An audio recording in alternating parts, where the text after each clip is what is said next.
حضرت نے اس کا شکریہ ادا کیا، اس کی دکان پر بیٹھ گئے۔ لیکن وہاں حضرت امام احمد ابن حنبل علیہ الرحمہ فرماتے ہیں کہ میں نے اس روٹی پکانے والے کو دیکھا کہ مسلسل اس کی زبان پر استغفر اللہ استغفر اللہ استغفر اللہ کا جملہ آ رہا تھا۔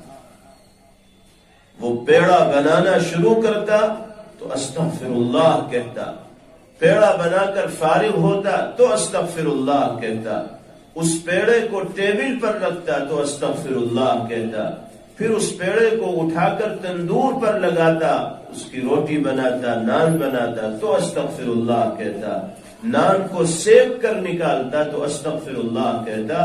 گویا کہ ہر عمل کے شروع میں اور ہر عمل کے ختم پر وہ استغفر اللہ استغفر اللہ استغفر اللہ کہہ رہا۔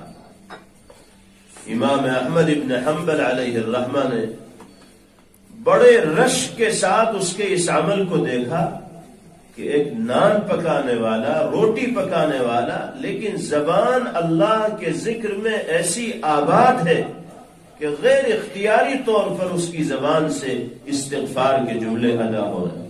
جب وہ نان پکا کر فارغ ہو گیا تو حضرت نے بڑی دعائیں دی، بڑی خوشی اور مسرت کا اظہار کیا اور کہا کہ تمہارا یہ عمل واقعتاً قابل رشک ہے۔ اس نے کہا کہ حضرت مجھے استغفار کی کثرت سے اتنے فوائد ہوئے ہیں، اتنے منافع ہوئے ہیں کہ میں اسے بیان نہیں کر سکتا، اور سب سے بڑا فائدہ استغفار کی کثرت سے جو میں محسوس کرتا ہوں وہ یہ ہے کہ اللہ نے مجھے مستجاب الدعوات بنا دیا ہے، جو میں اللہ سے مانگتا ہوں میرا مالک مجھے عطا کرتا ہے۔ مجھے تو ایسا محسوس ہوتا ہے کہ زندگی میری مرضی کے مطابق گزر رہی ہے۔ کبھی بھی کوئی مسئلہ پیش آتا ہے میں اللہ سے لو لگاتا ہوں، فریاد کرتا ہوں، مجھے اگلے ہی لمحے اپنی فریاد پوری ہوتی ہوئی دکھائی دینے لگتی۔ البتہ ایک دعا اب تک مجھے قبول ہوتی ہوئی محسوس نہ ہوئی، میں بس اسی دعا کی قبولیت کے انتظار میں ہوں، ورنہ اللہ نے اپنے کرم سے اور استغفار کے اہتمام کے نتیجے میں میری ساری دعاؤں کو قبول کیا۔ ایک دعا میری ابھی قبول نہیں ہو سکی، دیکھیے کب اللہ اس کی قبولیت کا دن لاتے۔ حضرت نے پوچھا کہ وہ کون سی دعا ہے؟ تو اس نان بائی نے جواب دیا کہ ہمارے علاقے سے دور ایک بڑے محدث اللہ والے اور بزرگ زندگی گزارتے ہیں، جن کا تذکرہ میں نے بہت سو سے سنا ہے، اور ان کے بارے میں سن کر میری طبیعت مچل رہی ہے کہ میں کسی طرح جا کر ان سے ملاقات کر لوں، ان کی خدمت میں بیٹھ جاؤں، ان کی دعائیں لے لوں اور ان کی زیارت کا شرف حاصل کر لوں، لیکن مجھے یہ دکان، میری یہ محنت، میرا یہ کام یہاں سے جانے نہیں دیتا۔ بار بار سوچنے کے باوجود میں حضرت کی خدمت میں نہیں جا سکا، دعا بھی کر رہا ہوں، استغفار بھی کر رہا ہوں، لیکن میری یہ خواہش پوری نہیں ہوتی۔ حضرت امام احمد ابن حنبل علیہ الرحمہ نے جب اس کی یہ خواہش سنی تو کھڑے ہو کر اس کو اپنے سینے سے لگایا اور ارشاد فرمایا کہ احمد ابن حنبل میرا ہی نام ہے۔ یہ سن کر اس نان بائی کی آنکھوں سے آنسوؤں کی جھڑی لگ گئی۔ امام احمد ابن حنبل علیہ الرحمہ کی آنکھیں بھی بھیگ گئیں، اور یقین ہوا اس بات پر کہ جب ایمان والا صدق نیت کے ساتھ اللہ کے حضور اپنے گناہوں کے سلسلے میں نادم و شرمندہ ہو کر معافی مانگتا ہے تو اللہ ہر طرح کی بھلائیوں سے اس کو سرفراز فرماتے ہیں اور مستجاب الدعوات بھی اس کو بناتے ہیں۔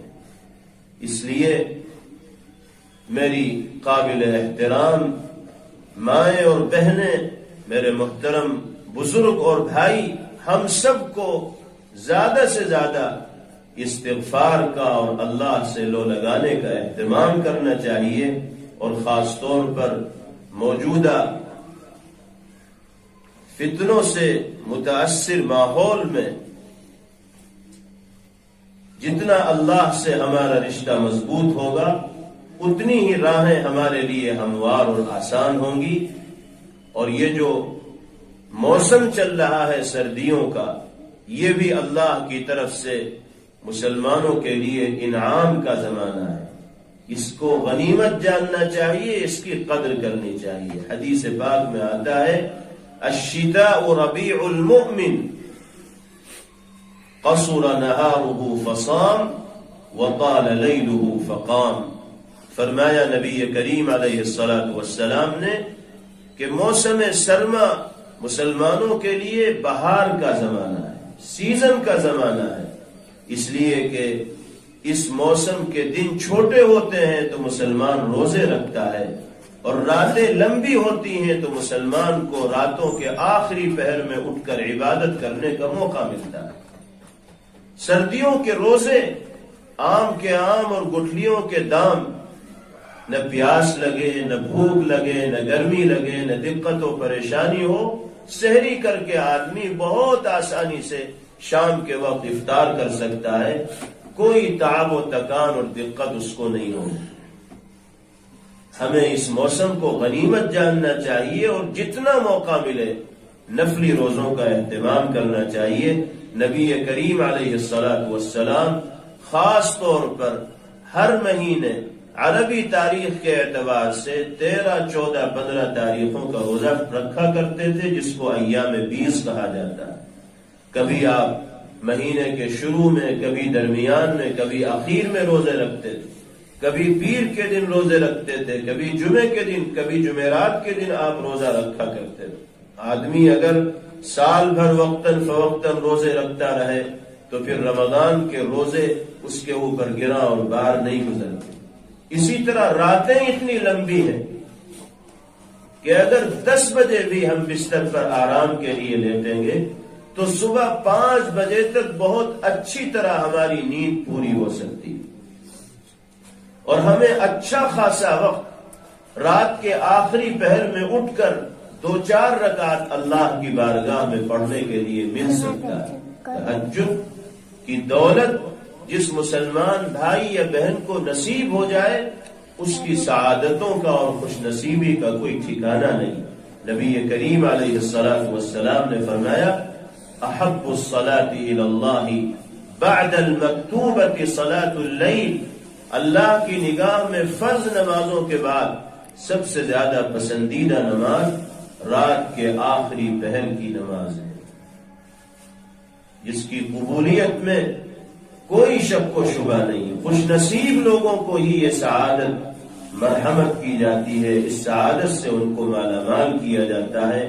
بعض بزرگان دین کا یہ کہنا ہے کہ انسان اگر گناہ کا عادی ہوتا ہے تو رات کے آخری پہر میں اٹھنے کی دولت سے وہ محروم کر دیا جاتا ہے. اللہ پاک اس کو یہ موقع مرحمت نہیں فرماتے کہ وہ خوش نصیب لوگوں کے ساتھ رات میں اٹھ کر اللہ سے راز و نیاز کرنے والا بنے. اگر ہمیں رات کے آخری پہر میں اٹھ کر نماز پڑھنے کی توفیق نہیں ہو پا رہی ہے تو ہمیں اپنے گریبان میں جھانکنے کی اور اپنے دن کے اعمال کا محاسبہ کرنے کی ضرورت ہے. بہت ممکن ہے کہ ہمارے دن کے گناہوں کی وجہ سے اللہ رات میں اٹھنے کی نعمت سے ہمیں محروم فرما ہے. اللہ رب العزت والجلال سردی کے اس زمانے کو غنیمت جان کر اپنی مرضی اور منشا کے مطابق گزارنے کی توفیق نصیب فرمائے. دونوں جہاں میں ہم سب کے لیے کامیابی اور کامرانی کے فیصلے فرمائے.